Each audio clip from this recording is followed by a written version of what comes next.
राज्याचे उपमुख्यमंत्री राष्ट्रवादीचे ज्येष्ठ नेते अजितदादा पवार यांच्या अपघाती दुःखद निधनानंतर नंदुरबार जिल्ह्यातील नेत्यांनी आपल्या आठवणींना उजाळा दिला व स्वर्गीय दादांना श्रद्धांजली अर्पित करीत भावना मोकळ्या केल्या. राज्याच्या राजकारणात अजितदादा पवार हे नाव केवळ नेता म्हणून नाही तर निर्णय क्षमता, शिस्त आणि प्रशासनावरची मजबूत पकड यांचं प्रतीक होतं. कठोर निर्णय, स्पष्ट भूमिका आणि कामासाठीची तळमळ या गुणांची त्यांनी महाराष्ट्राच्या राजकारणात वेगळी ओळख निर्माण केली होती. सिंचन, ऊर्जा, वित्त असं महत्त्वाच्या खात्यांमधून त्यांनी विकासाचा ठसा उमटवला. आजही त्यांचे नेतृत्व अनेक कार्यकर्त्यांसाठी प्रेरणास्थान आहे. महाराष्ट्राच्या प्रगतीसाठी प्रवासात अजितदादांचे योगदान कायम स्मरणात राहील. अजितदादांच्या आत्म्याला सद्गती मिळो, हे दुःख सहन करण्यासाठी शक्ती त्यांच्या परिवाराला मिळो, हीच प्रार्थना. महाराष्ट्राचे माननीय उपमुख्यमंत्री अजितदादा पवार यांचा अपघाती मृत्यू झाला. हे बातमी कळल्यावर मला अतिशय हादरा बसला. खरोखर एक चांगलं नेतृत्व होतं.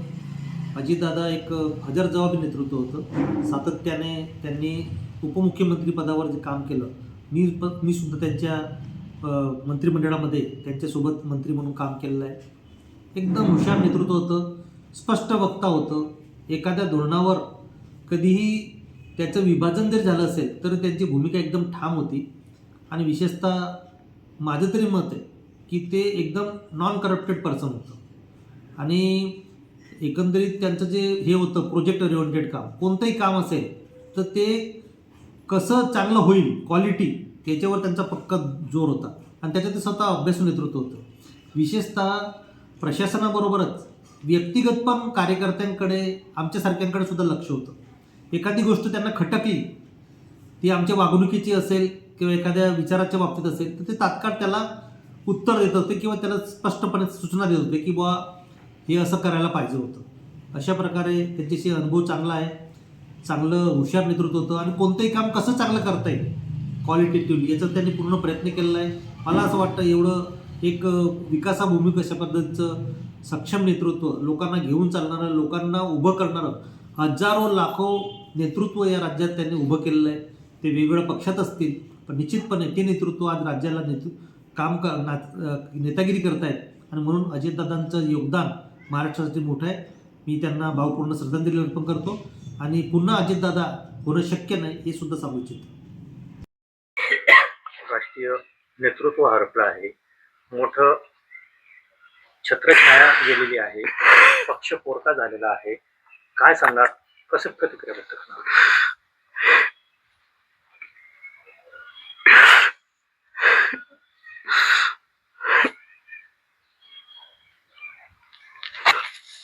नेता होणार नाहीये, या महाराष्ट्रात आता नेता होणार नाही.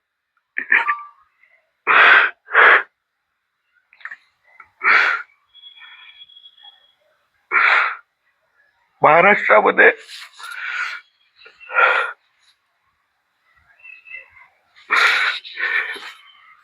महाराष्ट्राची अपरिमित हानी झालेली, कधी ना भरून निघणारी. एवढ्या तरुण वयामध्ये देवाने इतका स्वच्छ मनाचा, ज्याने कधी कोणाचं वाईट नाही केलं, देवाने का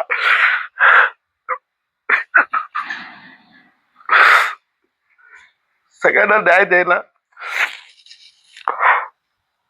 सर्वसामान्य कार्यकर्त्यांना घेऊन चालणारा नेता होता.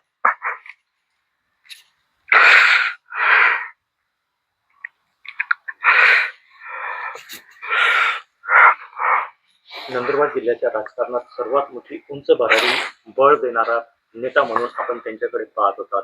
आणि पक्षवाढीसाठी खूप मोठे प्रयत्न आणि खूप मोठं पाठबळ तुम्हाला लागलं होतं. दादांच्या जीवावर तर भारी भरायचो आम्ही राव.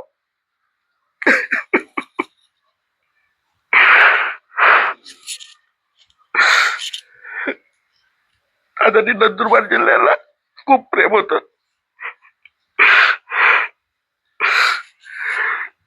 नंदुरबार मधलं कोणी गेलो, आपल्या पक्षातला असो किंवा इतर कोणी पण गेलं तरी दादा त्यांना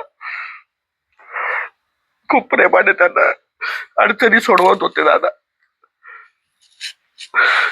कधी भेदभाव नाही केला दादा. आणि खूप प्रेम होतं नंदुरबारवर.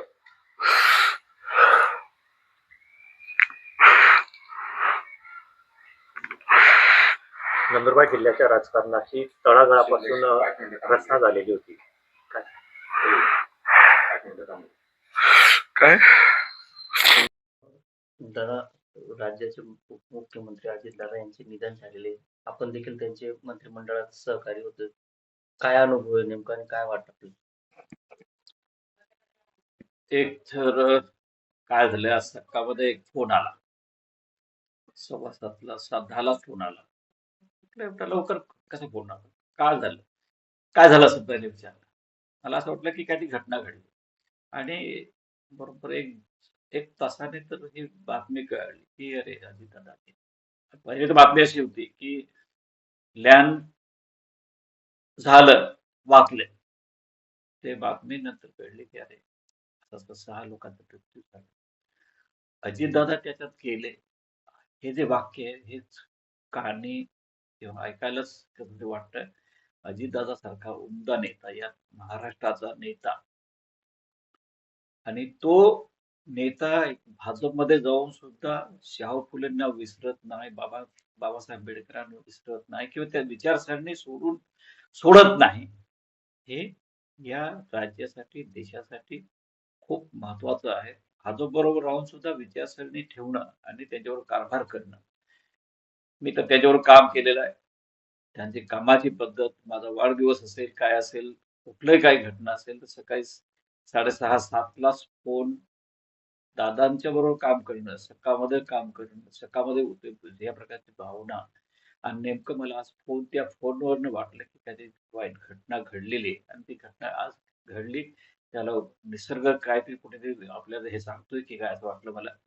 पण निश्चितपणे अजितदादा सारखा माणूस या राज्याला एक देण होती, ती देण गेली. आणि ह्या राज्यामध्ये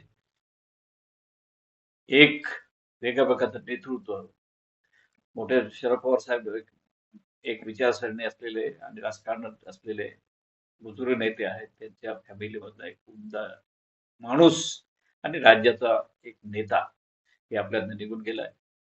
त्यांना माझ्या वतीने, आपल्या आदिवासी भागाच्या वतीने, आपल्या जिल्ह्याच्या वतीने, आणि आपण निश्चितपणे आदिवासी एका परिवार आहे सगळे राज्यातले, त्यांच्या वतीने मी त्यांना श्रद्धांजली अर्पण करतो. कारण त्यांच्यासारखा नेता, विलासरावांच्या नंतर एक वेगळ्या प्रकारचं त्यांच्याकडे पाहण्याचा दृष्टिकोन होता, तो आपल्यात राहिला नाही. म्हणून मी आज त्याबद्दल ते दुःख व्यक्त करतो. एवढं.